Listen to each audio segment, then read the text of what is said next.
సాక్షాత్ పరబ్రహ్మ తస్మై శ్రీ గురవే నమః.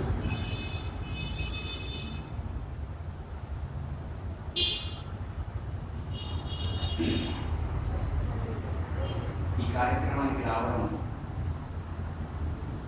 చాలా వరకు ఈ భగవంతుడు ఆ పరాదేవత నాకు ఇచ్చినటువంటి ఒక గొప్ప అవకాశం.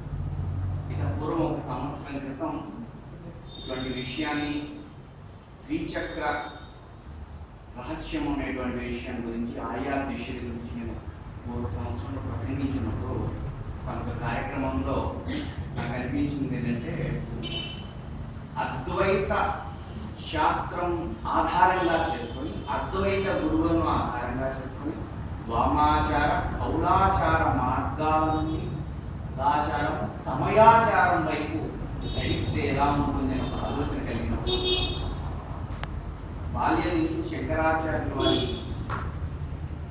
వారి యొక్క సాహిత్యాన్ని చదవడం మూలాన వారిని దైవంగా గురువుగా భావించడం మూలాన అద్వైత సిద్ధి అసలు అద్వైతము అనేటువంటి ఒక బ్రహ్మ పదార్థం అర్థం అవడం నా పూర్వజన్మ సుకృతం.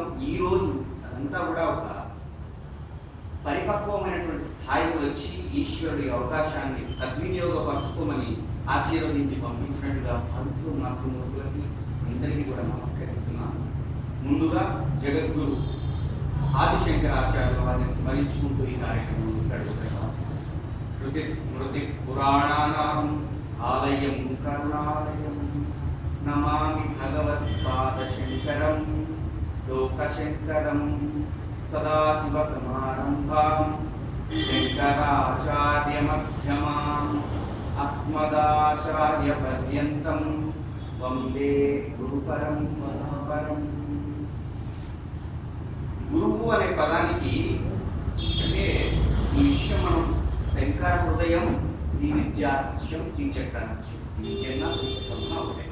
అయితే ఈ విషయాన్ని తెలుసుకోవడానికి మనం అంచెలంచెలుగా వెళ్దాం. చాలా మంది ఒక బ్రహ్మ పదార్థము ఇదేమన్నా బ్రహ్మ పదార్థమా అన్నటువంటి ఆలోచన కలుగుతుంది. ఈ బ్రహ్మం ఏమిటో ఈ చర్చ అంతా కూడా మనం అంచెలంచెలుగా సాధించుకుంటూ ఒక సాధనా క్రమంలో కొంత సమయంలో మీకు కొంత స్పష్టత ఇవ్వడానికి ప్రయత్నిస్తాం. అసలు గురువులను ఆశ్రయించేటప్పుడు గురువు అంటే మనం ప్రాపంచిక విషయాల్లో ఈ రోజున గురువు అన్న పదానికి ఉన్నటువంటి అర్థానికి ఆధ్యాత్మిక విషయాల్లో గురువు అనే పదానికి అర్థానికి చాలా తేడా ఉంది. పూర్వం ఈ గురువు అనే పదంలో గురువుని ఎలా గమనిస్తారంటే సూచక గురువు, వాచక గురువు, బోధక గురువు, నిషిద్ధ గురువు ఇలాంటి ఒక 7 విధములైనటువంటి గురుతత్వములను చెప్తారు శంకరుల వారు. అయితే ఈ నిషిద్ధ గురువును పక్కన పెడితే శాస్త్రాన్ని మనకు తెలియచేసేందుకు ఈ సూచకము బోధకము ఆ బోధించినటువంటి విషయం మనకు అర్థమైందా లేదా అనే విషయాన్ని తిరిగి తెలుసుకొని ఇంకా చెప్పవలసినటువంటి విషయాన్ని మనకు అందించేటువంటి ఆ బోధన అనేటువంటి దాన్ని కూడా తీసుకుని వస్తూ గురు క్రమాన్ని చెప్తారు. ఈ గురువులు ఒక్కొక్కరిని ఒక్కొక్క రకంగా అనుగ్రహిస్తారు. కొంతమందిని కేవలం దృష్టితోనే అనుగ్రహిస్తారు.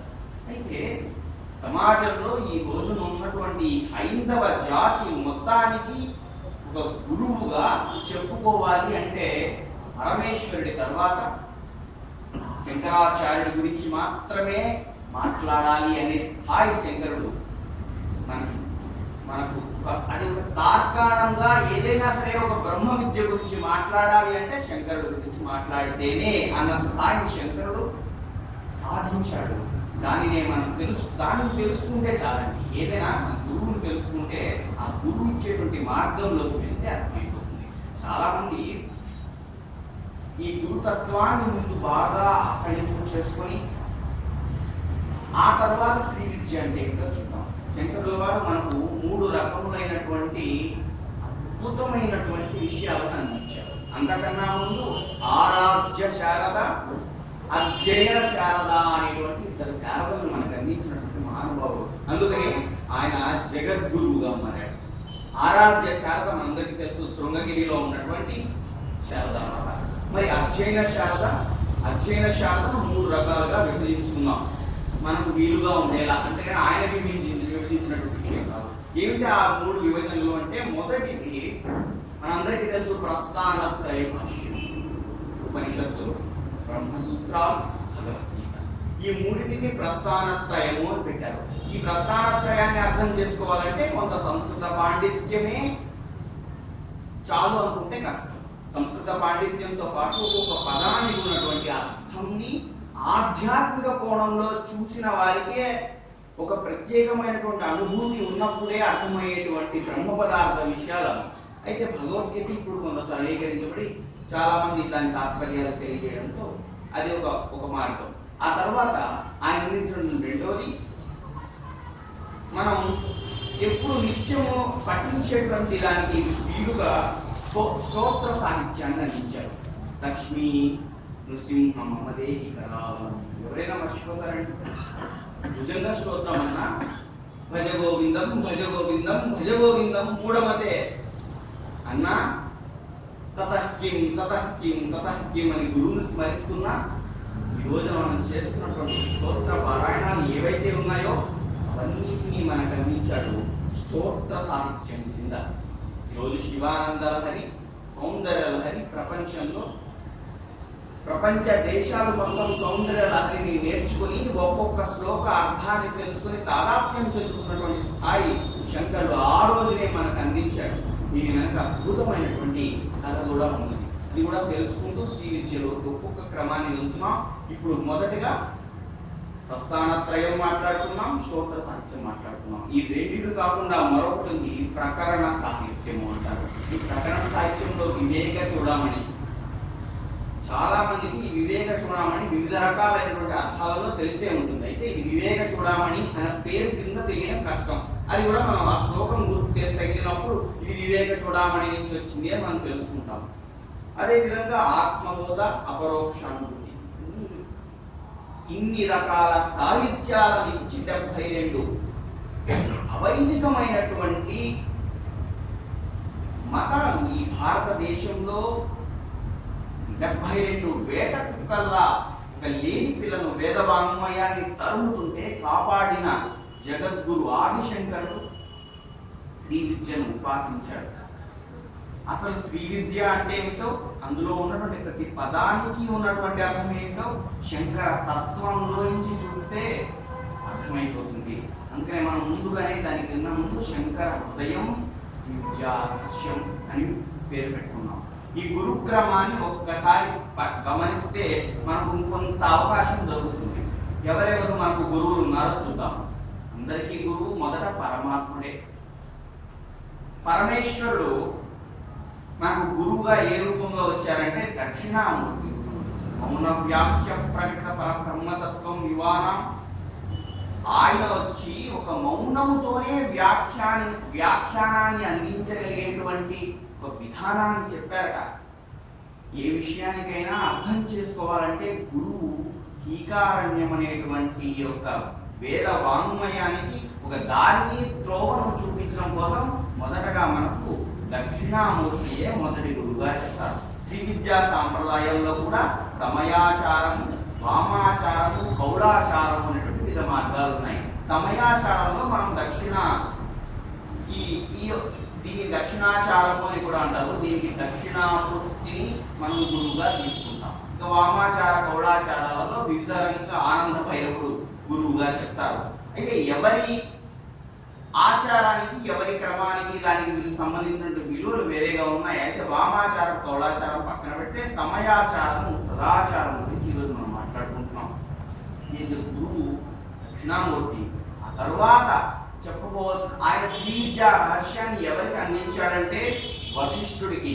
ఆయన తన కొడుకు మరియు శిష్యుడు అయినటువంటి శక్తికి, ఆ శక్తి తన పుత్రుడు శిష్యుడైనటువంటి పరాశరుడికి, ఆ పరాశరుడు తన పుత్రుడు శిష్యుడైనటువంటి వ్యాసుడికి, ఆ వ్యాసుడు తన శిష్యుడు పుత్రుడు అయినటువంటి సుఖ మహర్షికి అందిస్తే, ఆ తర్వాత గౌడ భగవత్పాదుల వారికి ఆ సాహిత్యం అందడం, గౌడ భగవత్పాదుల తర్వాత గోవింద భగవత్పాదులు, ఆ తర్వాత ఇక శుభగోదయ స్తవము అనేటువంటి ఒక అద్భుత రచన శ్రీ విద్యా తత్వాన్ని మనం ఆకళింపు చేసుకోవడానికి ప్రాథమికంగా గౌడ భగవత్పాదుల వారు మనకు అందించారు. దాని పేరు శుభగోదయ స్తవం. అయితే బీజాక్షరాలు ఎక్కువగా శుభగోదయ స్తవంలో పెట్టబడి ఉండడం వల్ల దానిని శంకరుల వారు మరికొంత సరళీకరించారు. అయితే ఎలా సాధారణీకరించారయ్యా ఈ విషయాన్ని ఎలా మనం అర్థం చేసుకోవాలి అంటే, బాలశంకరుడు ఒకసారి వాళ్ళ అమ్మగారు రోజు ఆవిడ అమ్మవారికి నైవేద్యం పాల గ్లాసులో పాలు పోసి నైవేద్యాన్ని పంపిస్తుంది. ఒక రోజు ఆవిడ వెళ్ళడం అవకాశం దొరక్క అమ్మకు శంకరుడికి ఇచ్చి ఆ పాల గ్లాస్ ఇచ్చి నైవేద్యం పెట్టిరా అని పంపిస్తే శంకరుడు తీసుకుంటాడు. ఆ బాలశంకరుడు అమ్మవారి ముందు పెడతాడు. ఎంతసేపటికి అమ్మవారు రాకపోయేసరికి ఇక పూర్వమని ఏడవడం మొదలు పెడతాడు. నువ్వు వచ్చి నైవేద్యం తీసుకున్న తర్వాత నేను ప్రసాదంగా తీసుకోవాలి, నువ్వు నైవేద్యం తీసుకో అని అక్కడే కూర్చొని ఆయన అమ్మవారిని ప్రార్థిస్తే అమ్మవారు వచ్చి పాలు తాగేసి వెళ్ళి మళ్ళీ ఏడవడం మొదలు పెట్టాడు శంకరుడు. అమ్మవారు ఆయన కనిపించాను కదా, మళ్ళీ ఏమిటి ఏడుపు అంటే, రోజు మా అమ్మ నైవేద్యం పెట్టి నాకు ఆ గ్లాస్ తెస్తే నేను తాగేవాడిని, నువ్వేమో మొత్తం తాగేసి మరి నేనేమి తాగాలి అన్నాడు బాలశంకరుడు. అమ్మ తనను దగ్గరికి తీసుకున్నట్లుగా తన స్థనంలో నుండి సాహిత్యాన్ని అందించినట్లుగా ఒక కథ అందులో ఉంది. ఇది ప్రాథమికంగా అమ్మ యొక్క స్థన రుచిని ఆయన పొందాడు అంటే సాహిత్య రుచి ఆ రోజున బాలశంకరుడికి అబ్బింది. ఒక చిన్న ఉదాహరణ చూడండి, కనకధార స్తోత్రం. ఎంతటి సంస్కృత పండితులకైనా ఒక రకమైనటువంటి సవాలు విసిరేటువంటి విధానంలో ఉంటాయి కనకధార స్తవంలోని ఒక్కొక్క శ్లోకం. గమనించండి, అంగం హరే పులక భూషణ భూషితాంగం అంటూ ఆ వెళ్ళేటువంటి క్రమాన్ని ఒక్కసారి మనం చూసుకుంటే 8 ఏళ్ల వయస్సులో అసలు విద్య అంటే ఏమిటో తెలిసి తెలియని వయసులోనే శ్రీ విద్య మర్మ రహస్యాలను బాలశంకరుడు ఆ యొక్క కనకధారా స్తోత్రంలోనే మొదటగా బీజప్రాయంలో వేశాడు. ఆ తర్వాత ఆయన అందించినటువంటి క్రమంలోనే సౌందర్య లహరి, తవ వదన సౌందర్య లహరి అంటూ అమ్మవారి సౌందర్యాన్ని ఒక పక్క సౌందర్యాన్ని వర్ణిస్తూనే ఒక పక్క తంత్ర సాహిత్యం, ఎట్లాంటి వాళ్ళకైనా సరే అర్థమవ్వనటువంటి తంత్ర సాహిత్యాన్ని శ్లోకాలలో చూపించారు. సరే తంత్రము అని ఈసారి మనం వాడుతున్నాం కదా, తంత్రం ఏమిటో చూద్దాం.